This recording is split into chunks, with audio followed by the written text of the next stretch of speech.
Assalamualaikum warahmatullahi wabarakatuh. Ya udah gini aja, santai. Berjumpa kembali di channel Handi Slebes atau Handi Slebes Channel. Pada kesempatan kali ini saya mempunyai waktu luang berkunjung ke tempat Mbak Jesslyn, wawancara latar belakang kenapa dia memeluk Islam. Ini wawancaranya agak panjang teman-teman, lain daripada yang biasanya, jadi wajib untuk disimak. Seperti apa sih kepribadian atau Mbak Jess, termasuk pekerjaan sehari-hari dan seterusnya. Yang paling penting kenapa sih memeluk Islam, dan setelah memeluk Islam apa yang dialami sekarang, apalagi di bulan suci Ramadan. Terus kemudian bagaimana kesan-kesan puasa pertama di bulan suci Ramadan. Kemudian menyusul dengan ada teman kita bersyahadat di masjid yang tadi sore kami bersama para mualaf bersama Ko Dondi. Ini dia liputannya, jangan kemana-mana, jangan di skip. Semoga bermanfaat untuk Anda semua. Ini dia liputannya. Assalamualaikum warahmatullahi wabarakatuh. Jumpa kembali bersama saya di Slebes Channel. Udah mulai. Bersama ada Bang Jul di sini, nggak kelihatan wajahnya. Ada Bang Firman, Bapak Kos. Bersama siapa nih? Halo Mbak, assalamualaikum. Aduh, jatuh deh tuh. jatuh. Aku grogi loh ketemu sama Mbak Jesslyn. Why? Iya, netizen nih cantik loh warnanya loh. Ada yang mau? Daftar dulu sama Pak Firman. Kok daftarnya sama Pak Firman? Iya. Diseleksi dulu dong, diseleksi dulu. Gak tembus, gak lolos. Minimal nggak boleh lagi makan babi pertama. Iya. Itu syaratnya. Kedua, nggak boleh lagi nyembah manusia, gitu ya. Kenapa? Karena Mbak Jesslyn dulu mantan penyembah manusia. Iya sih. Dulu gimana waktu nyembah manusia itu, masuk akal nggak sih Mbak Jesslyn? Ya namanya di doktrin ya, emang gak masuk akal sih ya. Tapi ya kayak gitu, kalau misalnya kita cuma ngikut nggak pakai mikir. Even the cleverest people atau orang yang pakai intelijen juga kalau kena doktrin terus di kayak a little bit brainwashing ya kalau sistem doktrin itu ya. Jadi dia itu tuh Gitu. memang udah kita punya pemikiran, jadi pemikiran kita tuh disetir ke suatu arah yang sesuai dengan arahan dia. Tapi we can break through that link. Tunggu, ini kurangi bahasa Inggrisnya nih. Nanti penonton komplain lagi. Bukan aku yang nggak bisa ya, ini penonton kadang-kadang foto juga tulisnya, wah Bener ini sih. adminnya nggak ngerti bahasa Inggris. Ini kita udah bantuin kalian supaya nanti jangan dikomplain sama ibu-ibu soalnya.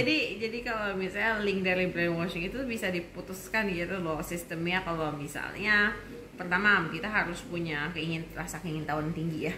Habis itu kita harus mulai membandingkannya berdasarkan pemikiran kita sendiri. Jadi jangan terlalu semua barang itu ada bagusnya kita tuh banyak bertanya kepada orang, tapi lebih baiknya adalah jika sebelum Anda bertanya Anda punya pengetahuannya dulu. Betul. Jadi saat Anda bertanya Anda bisa tahu orang ini itu ada pendapat atau fakta. Ya. Jadi kita tidak mengejudge orang itu dulu ya.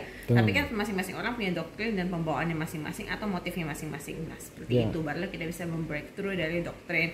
Itu juga yang saya lakukan saat saya mulai bisa sadar ya bahwa kayaknya salah nih, kayak kita nyembah manusia nih. Iya. Tapi kan karena tidak bisa terbuka ya, so we searching for answer, we look for the answer, but eventually ya lumayan lama ya, perjalanan 3 tahunan lebih sempat hilang Tuhan.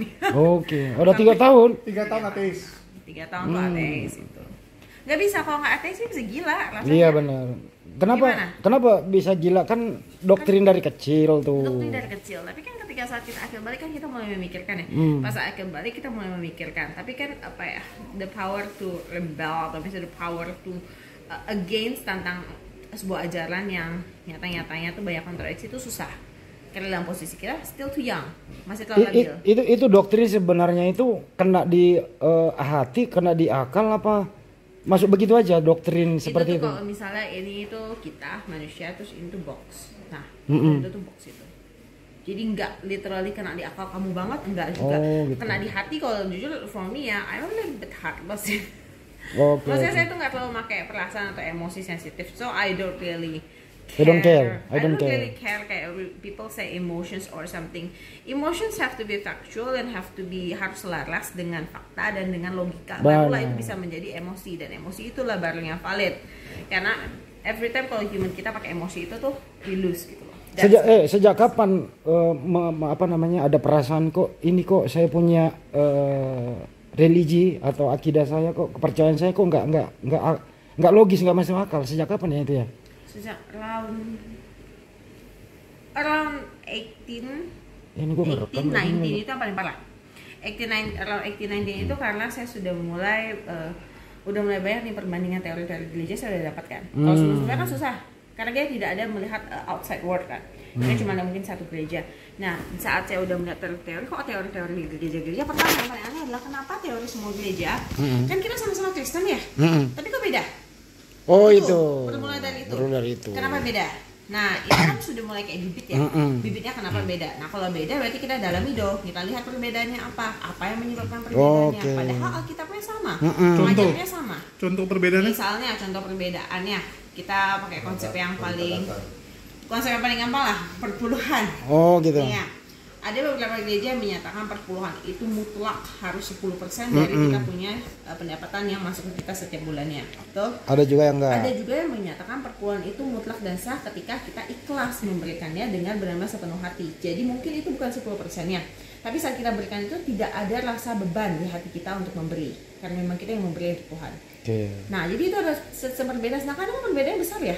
Itu nggak kecil loh, 10% dengan seikhlasnya. Artinya perpuluhan ini memang nggak ada SOP-nya ya? Tidak ada SOP-nya. Nah, barang itu aja kan udah buat kita lumayan kayak, loh, jadi yang mana yang benar? Apakah kita benar-benar harus ditagih atau apakah ini berasal dari hati? Nah, itu sendiri kan agak mulai. Iya.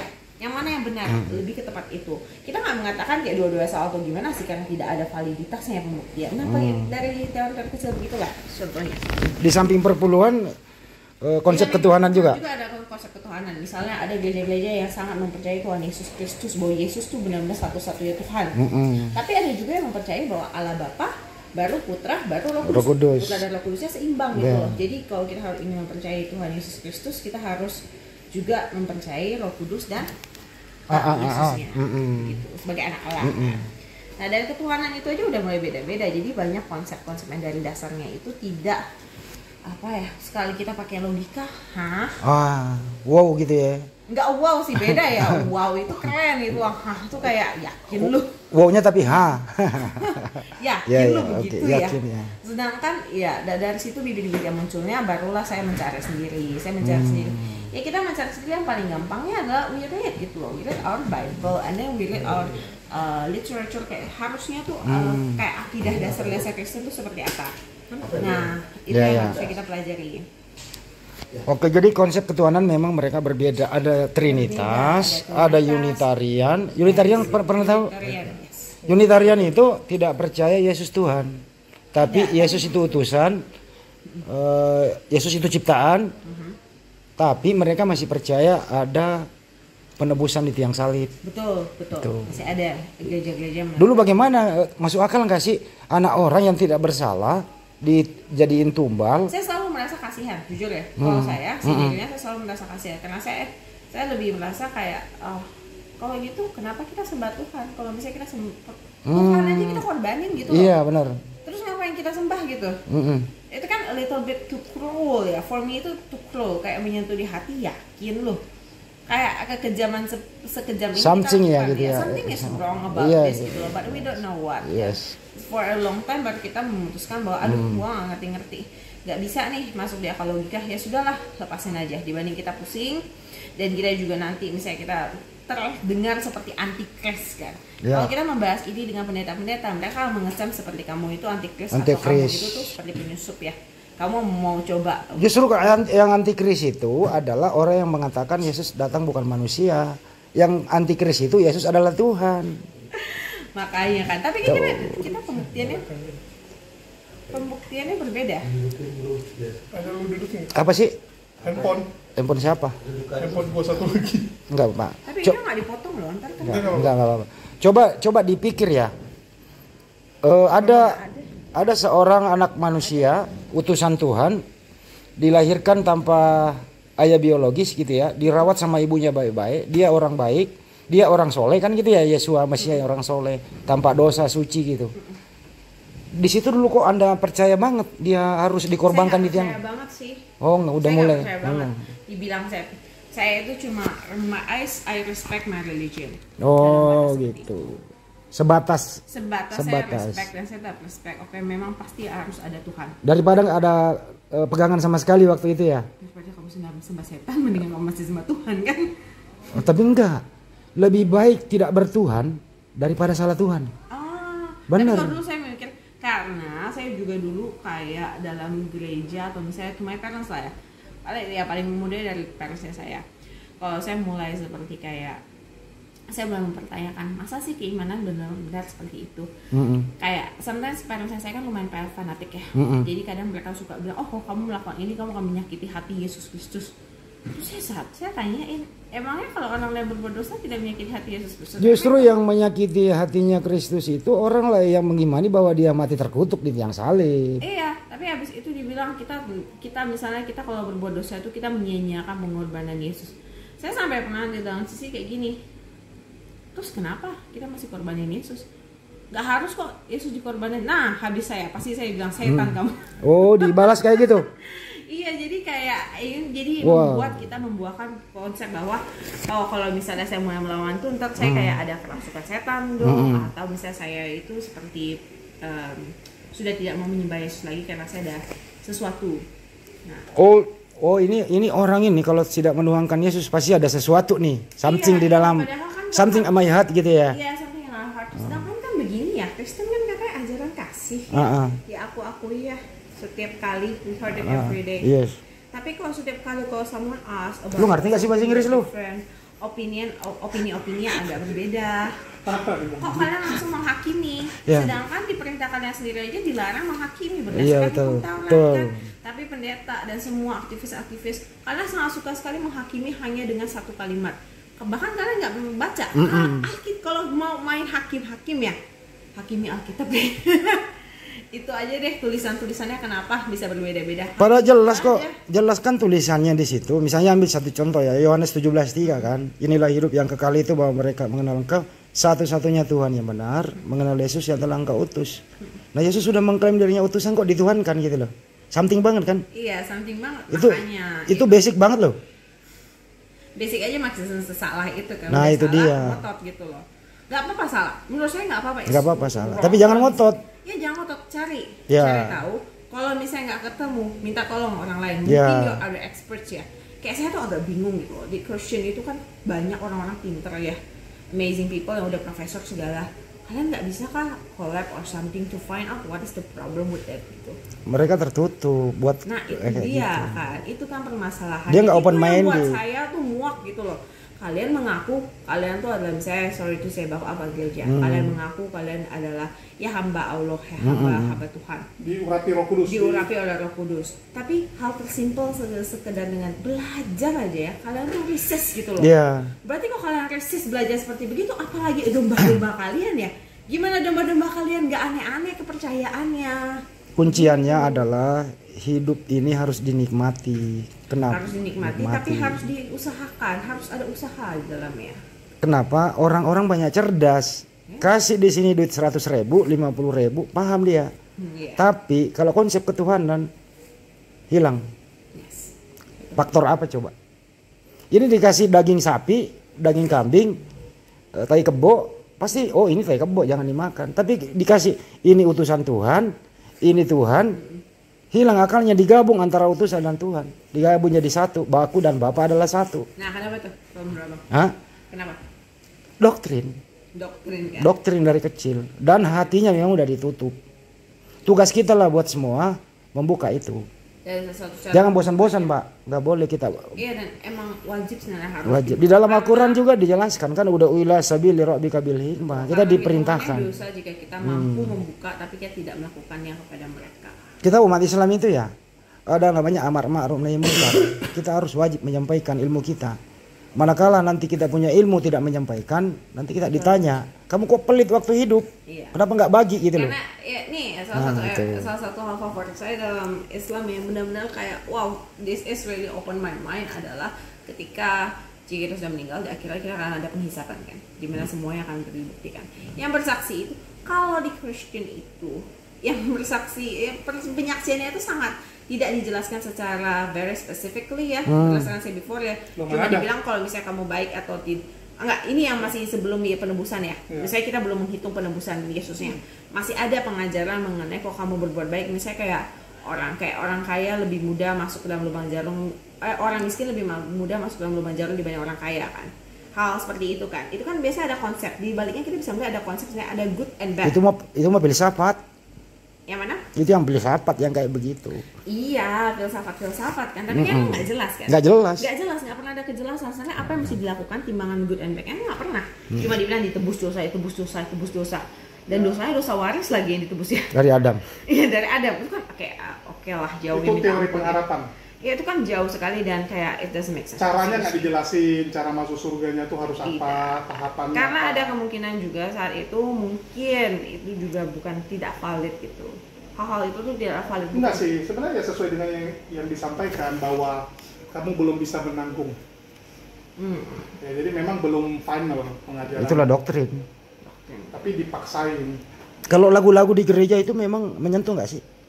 Lagu-lagu tergantung ya, it very depending. Kalau misalnya lagu penyembahan tuh masih lumayan bisa nangis. Apalagi jujur sih kalau saya bilang dari persepsi musik ya, tergantung pembawaan profesionalitas dari penyembahannya, praise and worshipnya. Memang musik itu memang cepat menyentuh hati sih. Musik dan nyanyian itu sangat mampu menyentuh hati cepat. Ya, dengan orang yang mengetahui kayak teknik untuk musiknya.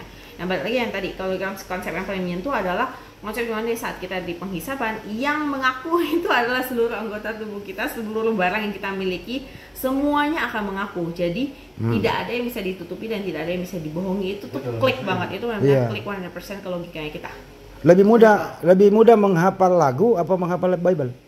Lagu dong. Kenapa Bible susah? Lagu karena kan lantunan one by one, musik. Gak bisa, Bible itu gak bisa. Siapapun susah karena Yunani. Nah, kita balik ke ini tadi, bersaksi. Kenapa lu yakin bahwa di Islam itu lebih benar? Bahwa karena yang bersaksi itu adalah anggota tubuh kita? Karena kalau misalnya kita dihisap, saat kita mau dibuktikan kamu salah atau benar, kan nggak mungkin yang bersaksi itu tetanggamu, keluargamu dan lain-lain. Kan banyak hal yang kita lakukan sendiri, hanya only me and myself know, right? Jadi satu-satunya orang yang bisa mensaksikannya itu adalah antara dirimu sendiri keluar, terus kamu bersaksi nih seluruh kejahatan kamu semua keluar, atau betul seluruh hal yang kita gunakan itu akan bersaksi dengan sendiri. Tapi kan ada tuduhan tuh dari pihak sebelah yang mengatakan bagaimana mungkin anggota tubuh itu bisa bersaksi, masa tanganmu bisa bicara gitu kan, aneh gitu. Karena ini adalah nih dari ujung kepala sampai ujung kaki kita semuanya milik siapa?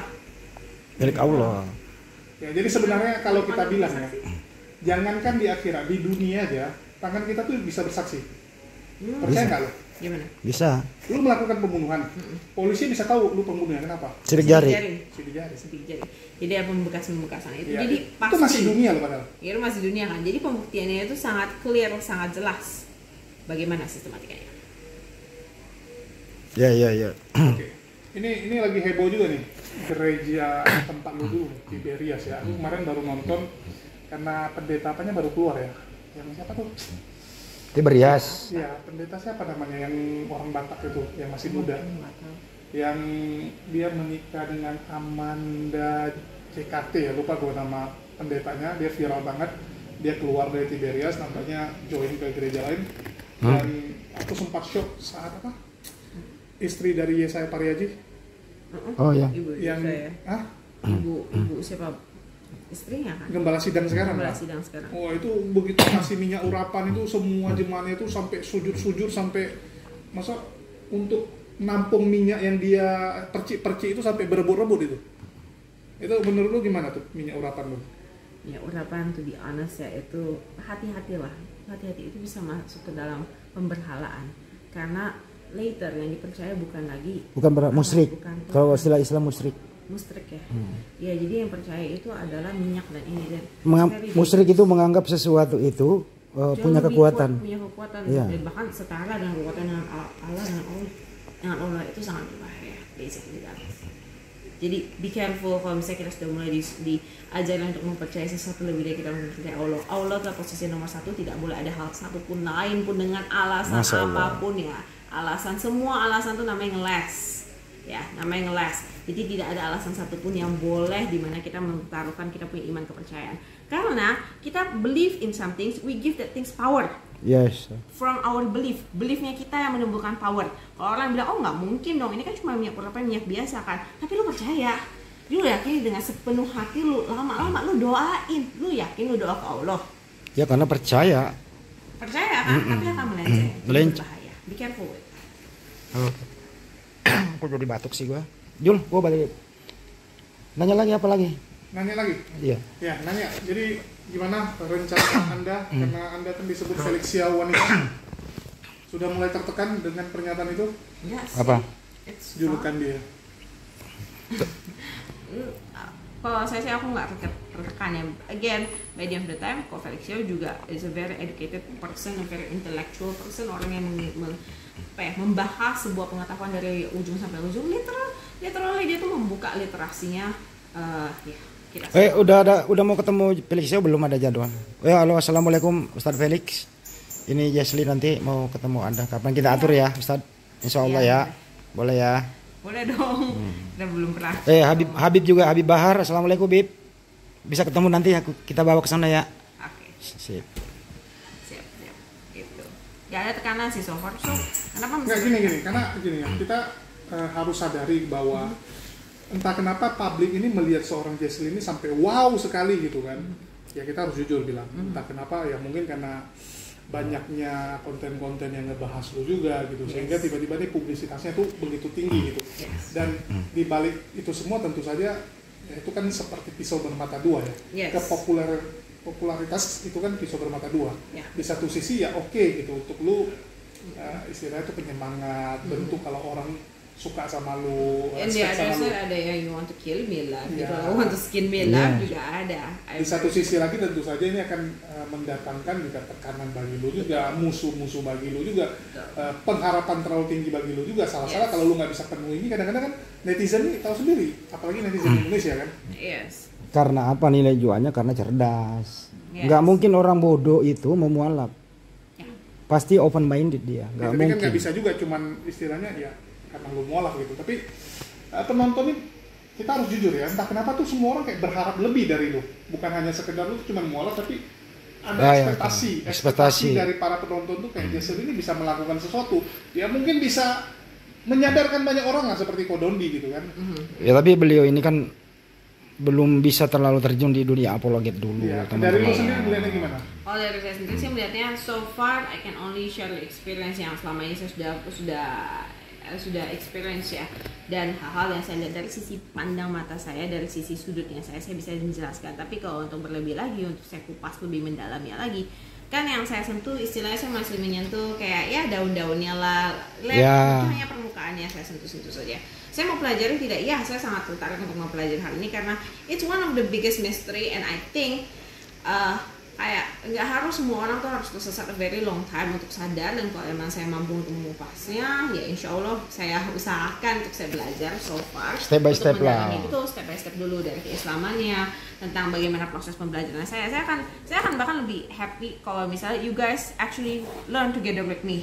Kan banyak kan di luar juga yang kalian tuh nggak tahu nih mau belajar dari mana. Nah, because mumpung nih saya mualaf, saya juga baru, we learn together aja. We learn together, kita benar-benar mengupas nih, oh kalau misalnya dari sisi mualaf kita mau masuk, kita mau memahami agama Islam, kita mau masuk dunia apologet, atau kita mau melihat oh dari sisi dakwah ataupun dari sisi kristologi mau bagaimana, we can try to do it together gitu. Ini kan lu lagi belajar bahasa Arab nih. Aku baru ketemu guru bahasa Arab ya. Baru ketemu, belum belajar. Belum. Jadwal aku itu agak-agak ya, kan udah lumayan nih gini ya. Kita tahu bahwa bahasa internasional itu tentu saja Inggris. Terus sekarang ini kan Mandarin. Ya sangat penting. Terus tentu saja kalau lu bicara Islam dan Timur Tengah itu harus bahasa Arab. Ya, bisa bahasa Arab. Dan kalau lu bisa Arab, saya rasa tuh luar biasa, apalagi kalau lu bisa bahasa Hebrew sekalian gitu ya. There's tidak menutup opportunity, tidak menutup kemungkinan terhadap itu, karena first I conquer Mandarin gitu loh. Mandarin salah satu yang paling susah. Jadi ada tolak ukur yang. Tapi gini loh, orang yang kembali ke Islam itu diberi kemudahan, diberi kecerdasan. Apa maunya insya Allah dipenuhi. Yang penting. Karena juga in return dibanding kalau itu kan kita melihat sisi prosnya ya. Kalau kita lihat sisi konsnya juga orang yang kembali ke Islam, kembali ke fitrahnya. Mualaf itu kita akan kenapa harus berikan kemudahan karena banyak sekali tantangan dan iblisnya yang mengejar kita itu jauh lebih berat. Jadi itulah the balance sheet of life. Jadi mungkin bagi yang Islam from birth from life, jadi Islam dari lahir tuh jangan langsung mengecap, aduh mualaf mudah nih hidupnya nih, semuanya dimudahkan. Oh enggak, malahan kami itu tuh kayak yang paling depan, kayak kita tuh di ujung gunung gitu loh. Kita mau ke depan kita masih bakal jatuh, ke belakang juga kita bakal jatuh karena we are still fighting a lot of things inside and outside. Itulah kenapa kami juga diberikan beberapa kemudahan agar kami bisa memfight hal tersebut. Yes. Oke, jadi ini untuk bahasa Arab dalam waktu dekat lu belajar. Yes, betul. Udah buat schedule. Jadi saya masih vaksin schedule. Hari ini saya belajar bahasa Arab. Kita doain. Nanti malam jam 1. Jadi karena schedule kerja saya itu kan luar biasa. Saya tuh cukup economically produktif. Jadi Senin sampai Minggu itu saya kerja sebenarnya. Tapi saya juga sadar misalnya itu kan karena bawaan dulu ya. Again saya udah misalnya live on my own feet for a very long time gitu loh. Emang itu tuh kesehariannya saya. Paling sekarang adalah saya sedang menyesuaikan di mana ada waktu for God, di mana saya belajar pengetahuan, ada waktu di mana I shape my own future. Oke. Harus bisa membagi waktu. Karena keberhasilan kita dalam dunia nyata dan dunia dakwah keduanya harus mumpuni. Karena dengan itulah kita baru bisa kuat untuk. Ada kepikiran memperdalam Islam dengan mungkin ikut pesantren? Kalau pesantren jujur, saya pingin pertama ya, saya ada cari tentang pesantren kilat, cuma it doesn't fit jadwalnya itu, bahkan saya mesti 3 bulan. Kalau 3 bulan saya bakal dikejar seluruh pekerjaan saya sampai setahun, kayaknya nggak bisa itu. Tapi kadang-kadang kita hidup itu kan harus memilih, betul. Tapi kan we can complete it, kayak tidak harus satu cara kan. Selain pesantren kan ada juga guru Islam, guru yang bisa datang. Ayo para habaib ini. Ayo ada yang mau ini pesantren kilat nih. Ayo. Udah dibilang nggak mau dia masuk pesantren. Enggak. Pesantren kilat tuh susahnya karena online deh. Pesantren online. Online lah ya. Pesantren online aja. Karena hanya tersedianya online saja. Waktu saya juga hanya tersedia online. Kalau bisa pesantren juga emang kita. Kenapa nggak mau direlakan salah satu kerjaan dari sekian banyak kerjaan Bu? Saya udah relakan berapa? Hampir setengah kerjaan saya udah relakan untuk podcast. Ya kan betul belum ini. Untuk podcast aja setengah dari ini saya udah direlakan. Wah, lu parah lu bahkan gara-gara lu Bang. Berapa hari itu hilang? Berapa hari podcast hilang? 7 hari, 3 hari podcast, 4 hari pekerjaan. Itu murid saya udah teriak dari ujung ke ujung. Ya, Kantor saya udah teriak dari ujung ke ujung. Wah, ini siapa aja yang kasih podcast nih? Parah banget nih, gak ada tanggung jawab. Semua bos saya udah teriak dari ujung ke ujung. Itu baru podcast ya. Jadi pesantren sepertinya tidak muat ke dalam seri itu, tapi it's okay. Life kan not only one way gitu. There's a lot of way to get knowledge. Itu santai aja. Kan masih ada guru private, saya tinggal panggil guru private, saya ngajar, saya kerja, saya belajar. It's fine. Tenang, saya master multitasking. Yes, Masya Allah. Because dari biasa lah, translator we always multitask. Kesan-kesan ini puasa pertama gimana? Puasa pertama untuk hari pertama sampai ke 6-7-nya is very. Katanya hampir pingsan. Enggak. Hah? Enggak sampai pingsan kan? Bukan saya pingsan. Ada orang yang bisa saya kubur, bukan saya pingsan. Saya sih enggak pingsan. Oh, yang Pak Firman. Kubur saya. Mau dikubur apa? Mau hidup lagi. Mau dikubur. Karena dia udah merasa dia lapar kali menahan haus. Dia kan baru berasa full day kayak begitu. Ketika saya lontarkan satu pertanyaan bukan dijawab, udah dia udah banyak ngomong, saya kubur kamu hidup-hidup. Udah lemes banget ya. Udah lemes banget sih. Udah 10 menit. Terus kayak berisik kayak gitu diam-diam aja. Duh ini tinggal cari sampul, tinggal dikubur aja hidup-hidup. Tapi emang itu nyata faktanya ya. Because I'm very jarang saya tuh kayak mau sensitif atau kayak gimana, tapi emang terbukti. Bahkan kalau kita di saat puasa itu membuat Anda bukan diri Anda sendiri. Iya, karena kita penekanan tinggi gitu loh. Inside-nya kita susah, luarnya kita juga penat. Terus saya oksigen ke otak juga kayaknya nggak cukup. Terus saya kan banyak ngomong dari baru tahun ini kan pertama kali puasa ya. Kebanyakan ngomong deh soalnya waktu puasa. Kebanyakan ngomong betul. Apalagi kalau misalnya podcast kayak sampai 2 jam gitu kan, saya ngomong 2 podcast aja. Ya itu kan mengeluarkan kalori juga sih kalau ngomong. Meras ini kan connect semua ya, jadi meras otak. It's good sih actually, cuma tidak terbiasa saja. But so far it's very nice gitu loh. Karena itulah dari situnya saya baru bisa ngerti gitu loh kenapa kalau misalnya umat muslim itu menyebut Ramadan itu adalah bulan kemenangan ya, karena emang kita menang melawan not against others tapi against ourselves, melawan nafsu dan melawan keinginan kita agar kita bisa. Sejak mualaf itu ada nggak sih yang hilang dalam diri Anda atau nambah? Ada yang hilang atau ada yang datang yang baru? Roh Kudus gitu. Ngomongannya kayak Bukan, saya cuma nanya loh ya. Ambigu. Itu pertanyaannya nggak jelas itu. Nanti kenapa? Jebakan ya. Pertanyaan jebakan. Pertanyaan jebakan itu bisa kemasukan. Enggak apa-apa. Mungkin yang Baru pertanyaan ini kan nggak ada yang nanya kayak gini sama saya. Keren nih pertanyaan. Ada yang hilang tuh. Ada yang hilang, ada yang datang. Hilang gitu nggak ada. Malahan complete ya. Jadi kayak saya ada void, saya tuh ada kekosongan dalam hati. Akhirnya terjawab. Lebih kayak itu dan menambah jujur dari sisi intelektual, pengetahuan dan dari sisi seperti jalan hidup kita semua tiba-tiba mudah. Oh, gara-gara mualaf jadi mudah? Bukan. Pikiran kita jadi mudah. Jadi I don't overthink things gitu loh. Saya think nggak ada beban. Sedangkan saya kan emang jenis orangnya saya tuh think a lot gitu.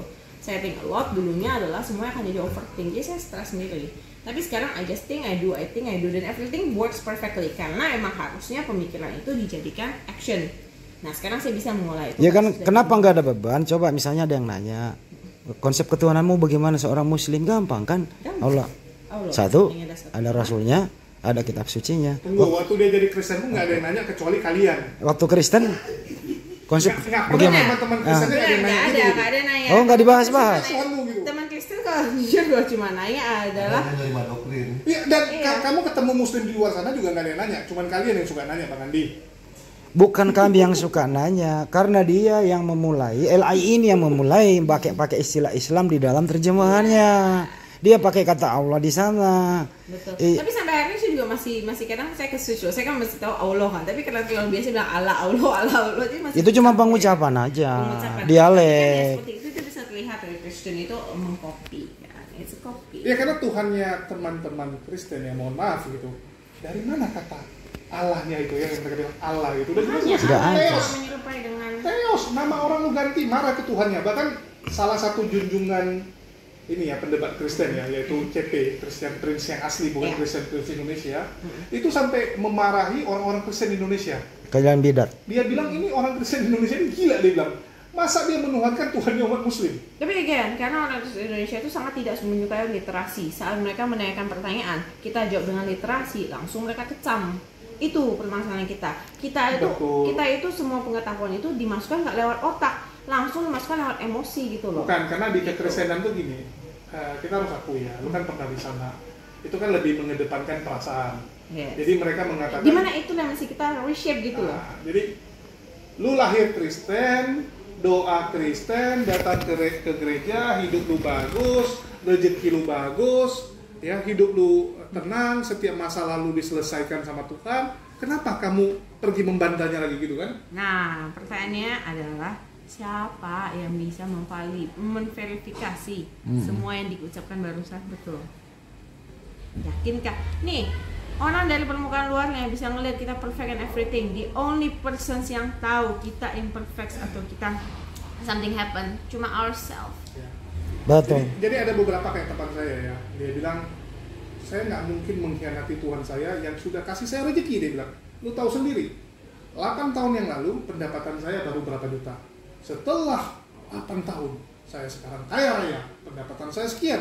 Ngapain saya pertaruhkan ya kehidupan saya yang sudah nyaman untuk sesuatu yang nggak jelas? Dia bilang, saya pergi keluar dari agama saya, nanti Tuhan saya marah, dicabut semua yang sudah saya miliki, mampus gitu ya. Itu saya selalu jawab, loh kalau cuma patokan kamu itu adalah uang, ya mending kamu pesugihan aja. It's a very pesugihan juga sama ya. It's a very childish compromise. I ever passed through that. Saya melewati step by itu di sekitar umur 15. I passed through that. Tapi gini, coba nih, ini dari pengalaman yang saya udah cobain ya. Saya ada salah satu sisi di mana era of my life di mana everything yang I do itu I get everything I want. Dan kamu mendapatkan semua yang kamu inginkan. Oh iya, betul bahasa Indonesia. Saya mendapatkan semua yang saya inginkan karena saya karena juga memang saya tuh berdoa pagi siang malam, kayak saya benar-benar berdoa, tapi saya barengnya dengan usaha yang sangat amat keras ya. Saya melakukan things that no one ever do. Ya tentu gitu. harus ada perjuangannya dong. Ya perjuangan saya itu yang saya lakukan, orang cuma kerjain 2 jam, saya kerjain 24 jam non-stop gitu loh. Jadi perjuangan saya keras. Ada satu poin saya juga melakukan hal seperti itu. Saya juga sombong diri bahwa kalau misalnya saya meninggalkan Tuhan, hilang nih ini semua nih. Karena saya bilang karena ini itu karena memang saya di sini lihat ada perkembangan yang progresifnya berdasarkan ini. Tapi tolak ukur itu akan jatuh di saat kamu mengucapkan hal itu, lihat itu akan jatuh dan runtuh dengan sendirinya. Betul. Iya, because I experienced it myself alone, dan aku melihat jelas-jelas itu runtuh. Karena itu hanya tolak ukur, itu hanyalah roda kehidupan kita. Memang kita lagi berputar di atas. Habis kita ke atas, kita akan ke bawah lagi. Itu bukan Tuhan. Itu bukan Tuhan, itu adalah proses kehidupan. Memang lagi masanya. Memang lagi masanya, dan memang kamu melakukan usaha yang sangat amat luar biasa banyak yang akhirnya menghasilkan hal yang memang sepadan dengan usaha. Tapi percaya dong rezeki ada yang ngatur. Saya percaya rezeki ada yang ngatur. Tapi kan kalau misalnya kita mengaturkan, misalnya oh Tuhan yang mendatangkan uang. Enggak. Saat Tuhan tidak memberikan kita uang, kita buang gitu. Harus berusaha juga. Kan nggak mungkin kita Iya. buang Tuhan ya kan. Tapi kan kalau konsep itu kita pahami berarti kita ganti Tuhan ya.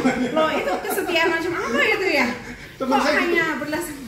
Teman saya begitu gagal hidupnya ganti Tuhan. Tapi jujur itu baik dilakukan oleh Christian kok. Itu pahamnya sangat Betul. sering dilakukan. Ada perubahan drastis nggak sih dalam hidup ini sekarang? Ada semacam. Perubahan drastis jelasnya ya. Ada peace. banget ya. Dari ketenangan hati ini ya. Dari ketenangan hati itu semua hal yang kita pikirkan. Kalau dari saya karena kekuatan saya itu adalah pikiran. Semua hal yang saya pikirkan itu sangat mudah untuk tercapai dari bukan tercapai tiba-tiba Tuhan jatuhin emas dari langit ya kayak Tidur enak sekarang. tidur enak, santai, kayak walaupun ada beban hidup ataupun ada masalah, kita udah understand, oh memang Allah menjalankan hidup kita seperti ini. Ada nggak sih? Kita mulai bisa bersyukur nih. Iya. Konsep bersyukurnya kita saat saya masuk ke Muslim itu baru saya benar-benar bisa mengexperience dan benar-benar bisa melakukannya. Jadi nggak cuma diomongin doang di mulut, saya benar-benar bisa merasakannya karena saya peace dalam heart. Dan saya mengetahui, oh memang Allah ada rencana untuk saya. Dan saya bisa menerimanya tanpa ada keluh kesah, tanpa saya merasa menyesal, tanpa saya merasa apapun. Karena memang kita sudah berserah diri kepada Allah. Itulah the real faith. Dimana tidak ada Pernah nggak sih ada perasaan Cuman itu. kenapa nggak dari dulu aku mau meluk Islam, kenapa baru sekarang? Pernah kepikiran nggak sih? Kalau saya jujur saya enggak ya, karena saya percaya tentang fase kehidupan. I have to pass through that supaya Harus memang melewati ada purpose-nya. Takdir. Tuhan itu selalu ya, Allah itu menempatkan kita masing-masing, membentuk pribadi kita masing-masing berdasarkan jalan hidup kita masing-masing. Anggaplah dulu saya tidak punya, saya tidak melewati itu, saya tidak melewati semua proses-proses sebelumnya, jadi Kristen dan lain-lain sampai pindah dan lain-lain. I will not get to this point gitu loh. Saya tidak bisa berbicara seperti ini. Menurut lo, kalau lu dulu nggak ngekos di sini, ya bulan lalu nggak di sini lo, nggak dengar ini nonton debat, menurut lu akan molas nggak? Enggak. Gue bakal jadi setan sih kayaknya. Oh ya? Karena I'm a potential ini. Saya dalam dirinya saya sendiri, saya tuh sudah sangat berpotensial untuk melakukan apa ya, segala hal yang salah itu sah saja saya lakukan. Why not? Iya. Karena pertama, banyak yang jauh lebih jahat dibanding saya dan mereka tuh Kristen tulen, jauh lebih jahat dibanding saya. Yang kedua adalah mau ngapain lagi, iman lu nggak ada, devotion lu nggak ada, Tuhan lu nggak ada, lu sekarang ateis tapi ngaku-ngaku Kristen, mau ngapain lagi kan? There is no limit gitu loh. Itu udah sampai sisi dimana 50-50-nya. Saya tinggal pilih aja yang mana saya mau berlatih, negatifnya atau positifnya saya berlatih. Iya. Gitu. Jadi kalau saya tidak pindah, jujur I'm very potentially akan very mean, very evil.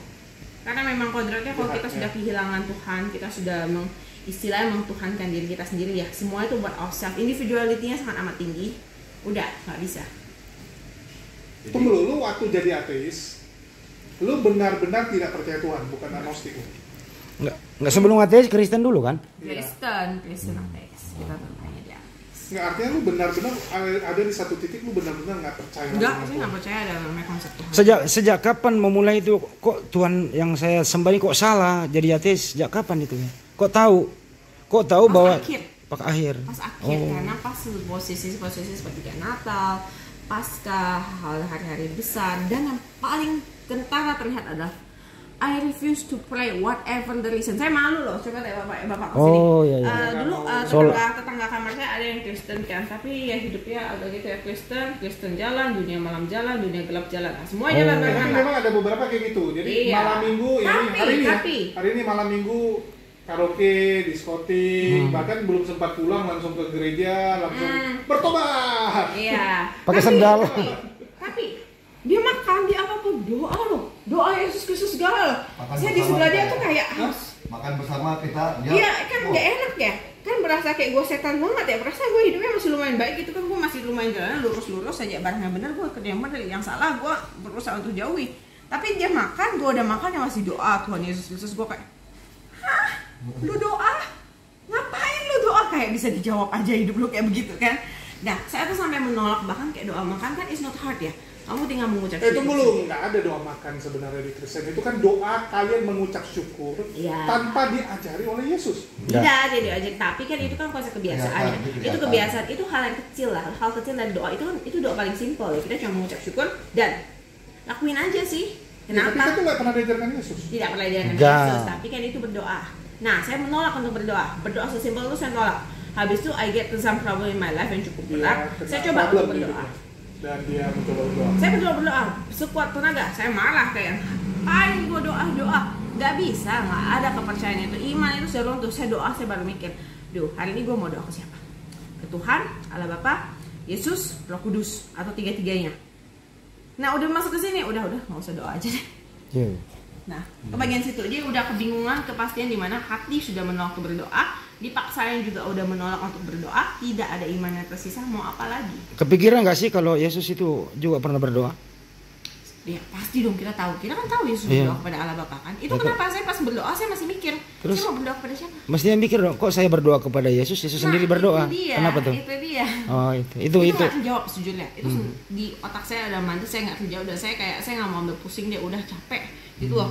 Cari Tuhan aja tuh memusingkan sekali, capek melawan doktrin gitu ya. Iya, capek melawan doktrinnya karena saya mau cari di mana lagi, karena again kayak yang saya pernah bilang sebelumnya adalah yang on the table yang sebelah dia hanyalah Buddha, di mana Buddha itu saya tidak cocok, saya nggak bisa masuk. Jadi there is no other way. Sementara yang saya pikirkan ya terlihat dari mata saya. Kenapa nggak bisa cocok ke Buddha? Kan Buddha itu lebih simpel, yang penting berbuat baik maka lu akan masuk surga.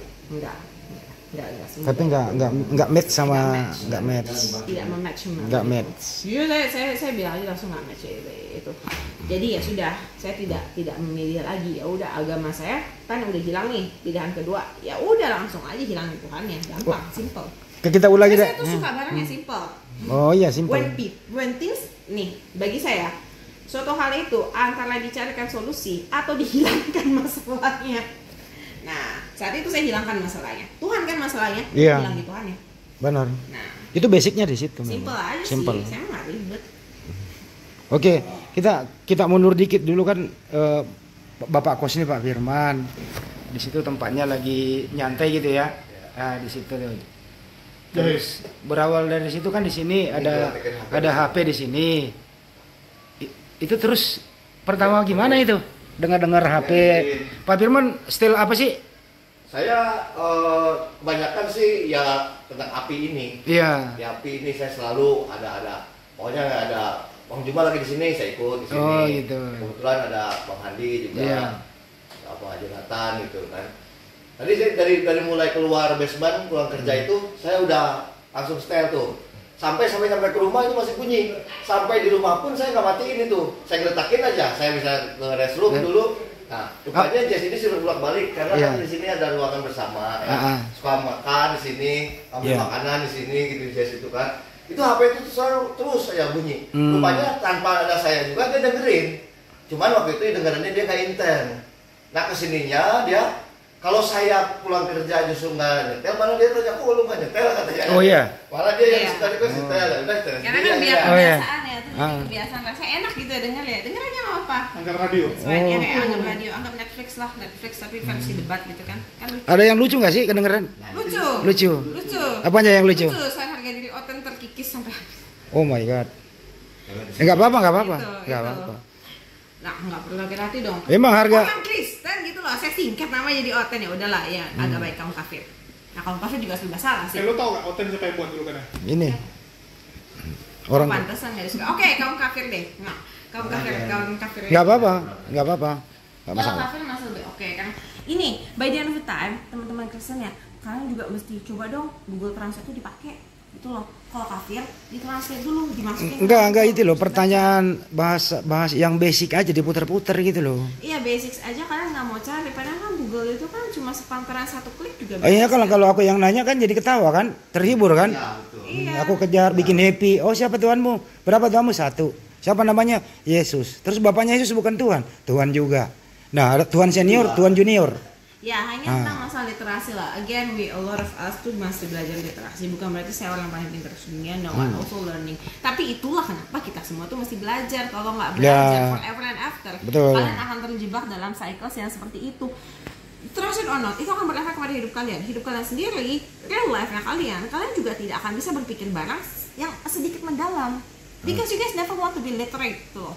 Jadi anggaplah ini tidak langsung meminta kalian untuk berpindah, meminta kalian untuk hijrah, atau minta kalian langsung mualaf, tapi ini hanya open your mind to knowledge first. Knowledge-nya dulu dimasukin. Oke. Karena ini waktunya udah panjang, ini dia ada kegiatan lain ya, maaf ya mengganggu waktunya. Berbagi untuk kita semua, tujuannya ini bukan ria, tujuannya adalah berbagi buat kita semua di luar sana, bahwa Islam adalah agama satu-satunya yang diridhoi oleh Allah Subhanahu wa taala. Oke, sebelum kita tutup, harapan kedepannya Mbak? Harapan kedepannya jujur saya I hope untuk saya atau untuk orang? Untuk sendiri dan edukasi buat siapapun di luar sana, termasuk ibu tercinta. Nasihat. Okay. Untuk semuanya, untuk semuanya. Oke, untuk semuanya in literacy, let's relearn lah everything gitu. Mari kita study together. Kita open our mind dulu terhadap hal namanya literasi. Literasi yang namanya belajar mempelajari dari textual dari scientific. Kenapa? Karena by the end of the time everyone can lie to us. Everyone itu bisa mendoktrin atau mensecure yourself. Okay. Dan semua orang itu manusia. Pasti kita ada salah dan benar, ada salah dan benarnya. Itulah kenapa kita mesti belajar and put forward education and knowledge. Jangan sedikit-sedikit langsung menyentuh hati dan lain-lain. Ilmu itu bukan untuk saya. You guys learn have no benefits for me, tapi untuk kalian semua. Iya, untuk kalian semua sendiri, untuk kebaikan kalian semua sendiri. It's very good kalau misalnya kalian bisa tersadarkan sedikit, akhirnya kalian mulai membaca. It's very easy, just use Google gitu. Kalau misalnya nggak mau pakai yang lain, use Google aja dulu deh. Oke teman-teman. Oke teman-teman, kita doakan Mbak Jesslyn bisa secepatnya kursus bahasa Arabnya, kita doain ya. Amin. Alangkah baiknya dia bisa berbahasa Arab dengan lancar, mantap. Terima kasih ya Pak Firman telah terus saya dukung kami. Makasih. Assalamualaikum warahmatullahi wabarakatuh. Oke teman-teman, setelah diskusi tadi dari awal sebenarnya sebelum dari sini kita ada di Masjid At-Taibin di Senen Jakarta Pusat. Setelah Mbak Jesslyn diskusi ringan, menyusul ada 2 yang bersyahadat di Masjid At-Taibin Senen. Ini dia liputannya. Alhamdulillah. Ini kebetulan ya, tidak kebetulan ya. Ini mumpung depan para jamaah ini. Waduh, alhamdulillah, Bapak langsung pendekatan diri. Alhamdulillah, Bapak ini dari UPZ Basnas ya, BSI ya, Basnas. UPZ Basnas BSI. Begitu dengar ada Islam, beliau langsung mendekat. Kenapa? Kepeduliannya luar biasa ya. Nah begini, jadi supaya tidak kita membuang-buang waktu, alhamdulillah hari ini saudari Krisan datang ke Masjid At-Taibin untuk masuk Islam. Sebelum kita melakukan proses bersyahadat, saya ada beberapa pertanyaan. Apakah saudari Krisan menyatakan diri untuk masuk Islam ini atas kemauan sendiri atau ada paksaan? Alhamdulillah, karena di dalam Islam tidak ada masalah. Ya. Yang kedua, apakah masuknya orang tua? Kira-kira apa sudah mengetahui? Sudah tahu? Tidak keberatan? Masih nego? Oke. Saya nanti bisa memberikan pesan, tolong bisa diberitahukan kepada ibunya, tapi tolong harus dengan cara yang paling baik. Yang ketiga, di dalam Islam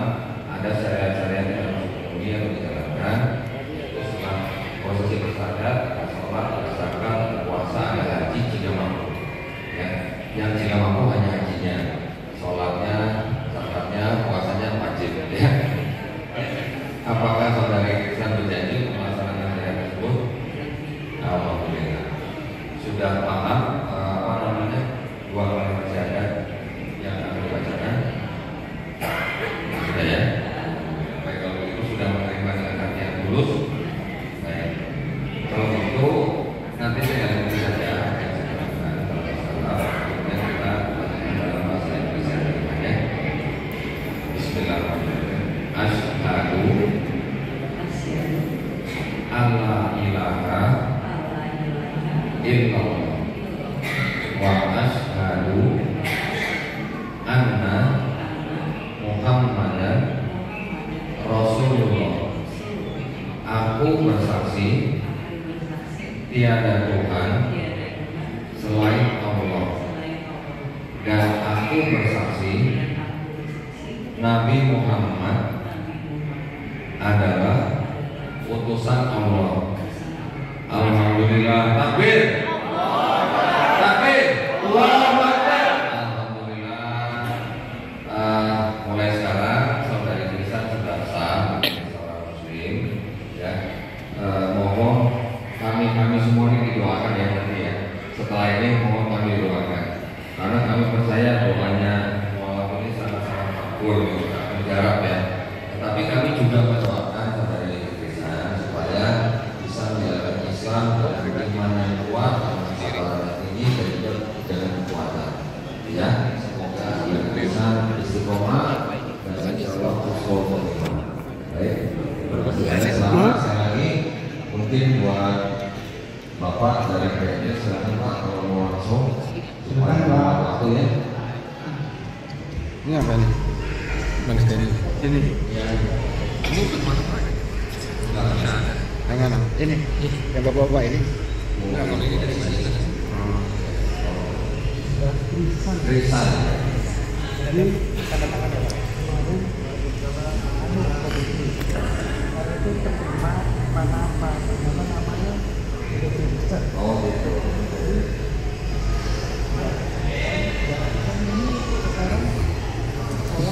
Oke, teman-teman, kita simak lagi prosesi syahadat yang kedua. Dari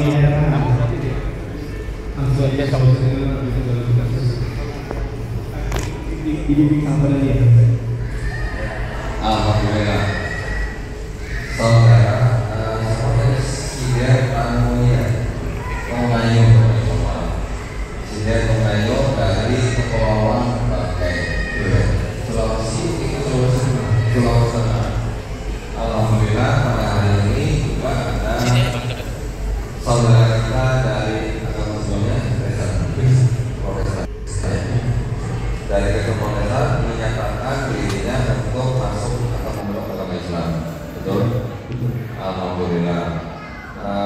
Sebelum kita melakukan proses syahadat, saya ada beberapa pertanyaan buat saudara sekalian. Apakah saudara sekalian ini mau masuk dan memeluk agama Islam ini atas kemauan sendiri atau ada paksaan dari orang lain? sendiri saya Alhamdulillah. Karena memang di Islam tidak ada paksaan ya. Yang kedua, apakah orang tua sudah tahu? sudah tahu, bahkan sebelumnya saya katakan saya sudah masuk Islam. Oh, gitu walaupun belum sadar. Ya, dia diskusi, langsung diskusi. Oh. Pasti kan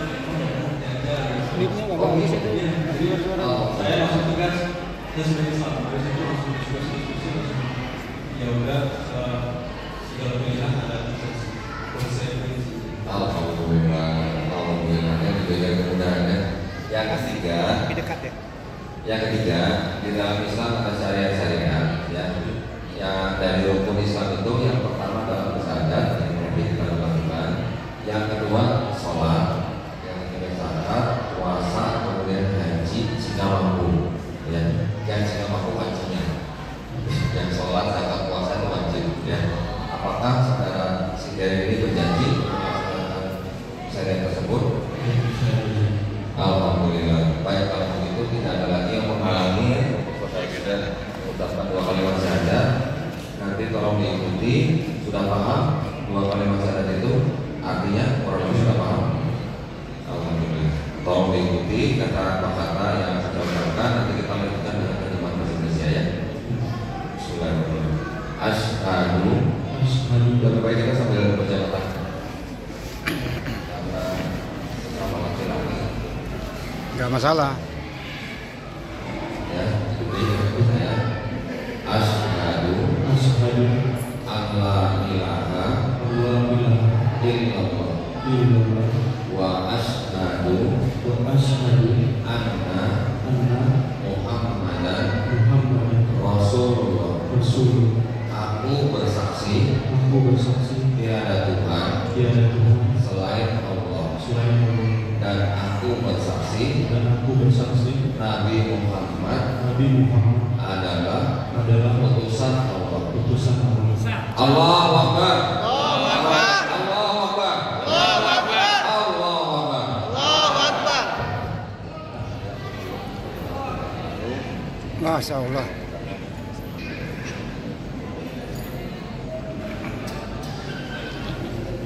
Silakan teman-teman, mungkin kalau yang mau beri kamar. Ayo.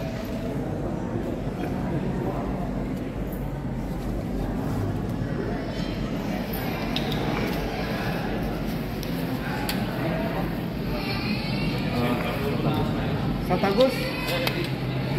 Bentar.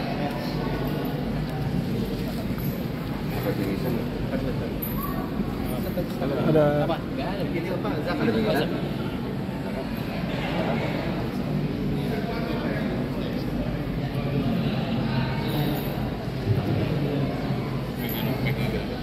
Mohon diterima ya.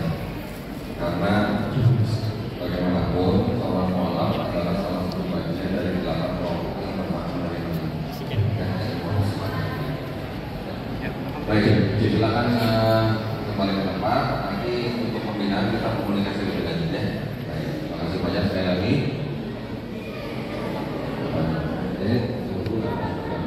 Baik, saya kembalikan kepada MC Bogota.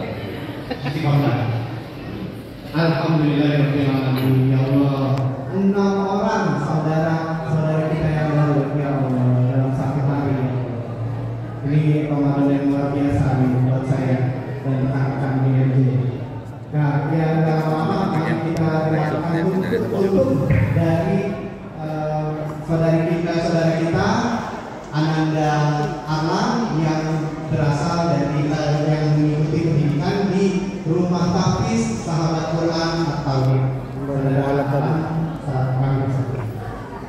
Ini baru bersahadat tadi dari Sulawesi Tengah tadi ya? Dari Sulsel. Dari Sulawesi Tengah. Oke, teman-teman, sekian dulu video kali ini, semoga bermanfaat kita semua. Apabila ada kata hilap dari kami mohon maaf. Terima kasih. Semoga bermanfaat untuk semua. Sampai jumpa lagi video-video mendatang. Jangan lupa like, share, dan subscribe video kami. Terima kasih. Sampai jumpa. Assalamualaikum warahmatullahi wabarakatuh.